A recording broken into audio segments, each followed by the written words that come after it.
here of the Burlington County Sports Network here with Shawnee head coach Tim Gushue. How you doing this morning? Very, very good. Very good. Good to have you guys here. Oh, excellent. Well, we're happy to be here, and thank you for having us. You're welcome. Well, first of all, congratulations on the Group 4 title from last season. No, we appreciate that. Yeah, well played.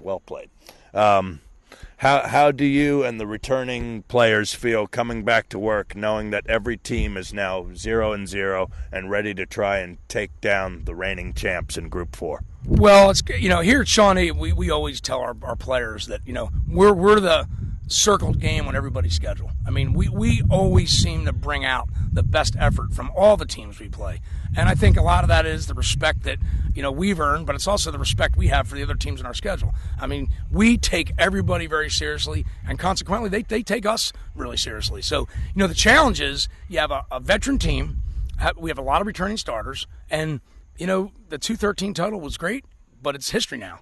And our players have to realize, and our coaching staff has to realize, that it's a new year. And everybody's, like you said, 0-0, and Williamstown's the first game on the schedule, and that's the most important game to us right now. Well, speaking of a veteran team, if you don't mind us asking, how many returning starters do you have? Well, roughly we have 7 on defense. Okay, we have 7 on offense. And, that's a great start. But at the same time, have they gotten better? I always tell our players, I tell our coaches, you're not just better because you're a year older. All right, you have to continue to work and continue to strive every day to do the very best you can at all times. Gotcha. So you've only lost 4 starters on each side of the ball. Yeah, the four key guys we lost were very, very important players. They're all playing college football, and it will be tough to replace Anthony DiRio, Pat Blair, Nick Corby, Matt Debo. They were all really good players, and they were just part of the senior class. But they're the guys playing college football. They'll be tough to replace. But this team has worked hard. They had a great summer. I'm very happy with their preseason work ethic, and we just got to take one day at a time. Now, it sounds like because of your recent success here at the program, and by the way, you're coming off of 7 consecutive winning seasons, so thus you'll probably have a target on your back as you're going to get your opponent's best shot. What or who do you see as your team's biggest obstacles this year in order to repeat as state champs? Well, I think you have to have a short memory. You got to forget what happened last December 7th, 2013. And the first thing we did when we went in the weight room this year, we took down the state championship banners because it's a new year and everybody's brand new. I mean, I told everybody all the positions are open. You might be a returning starter, but you need to work like you're a 10th grader trying to earn that spot for the very first time in your career. And I think if our players always remember that, we talk about the process, 1 rep at a time, 1 play at a time, 1 day at a time, and strive to get better today. Don't look at anything else. We get the games, we don't want to look at the scoreboard. We want to take 1 play. Every play has a life in itself, and we try to strive for that.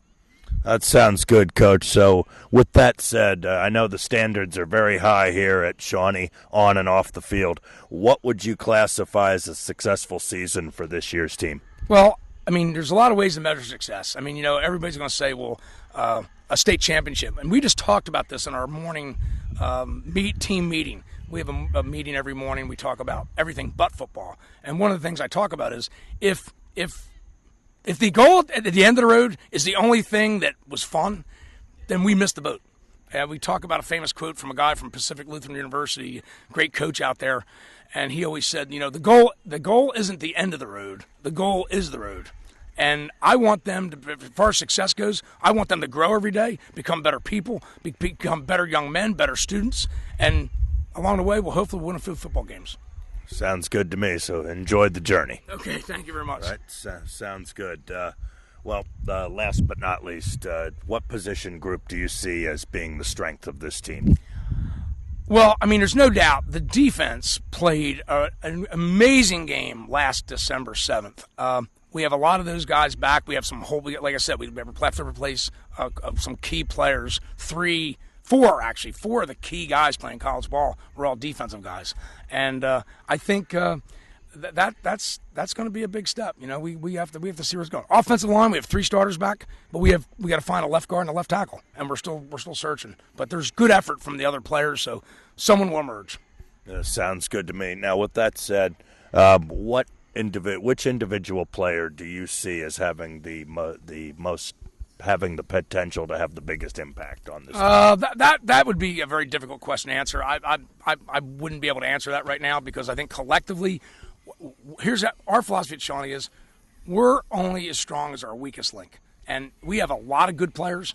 And to single out one right now, I don't think I'd be able to do that. They all contribute. They all contribute. Yeah, it's the team. We get away from individuals. Fair enough, and that's very well said, and we wish you and the Shawnee Renegades all the best on the upcoming season. Okay, thank you very much for being here, guys.